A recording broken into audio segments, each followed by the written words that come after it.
توشي زيان وآزار بيت إذا آية هو كاركي دياري يعني ديارنية خواتو تاخي كردو توا كسيش ناتوانا لا يبري تنها خوي نبيت باشا من توشي آزاري بم أقل نشتي بكم أو نشتي ناتوانا لا يبري لسلام من برسال إيه وكم زورك السياري بيه سياري جوان خانو تعزي كريوه من دالك كان بوا لبردم خانوكي لواجيكي دسي دانا ودس عدس الشين هي تشاوي كتيا يعني كوجكا بين كوجكا جوريه شين كنا بيشاش كونيتيا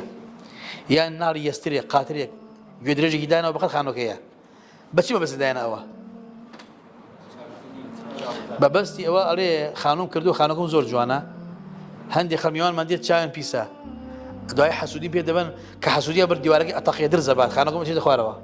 أي شيء يمكن باش علاج لو لي زرا أرينا يدرج نالكي بيسا قرنا توا أو كوجكي دانن أو تشاوزار دانن كديد أجر هاد أو أبهين وايا تمام صاروخي باتريوت وانيا لدلو هاد بس أبوي الله سيد يقرن تلا أسوان يقرن توا أو تشاوي أو هاد أما شكل إيش ليه ده نال بالخانق بكويت زاوية وأنا أود بدر زيت قناعتي وايا أم زيانة أو نالك على ذيك هذا عقيدة شركة أنا شركة الله توش زيانتك شاوف فلان كسل يدا ابتلاء خوي بتو توش زيان بي كسنات وأنا بريت أنا خوانك نبيت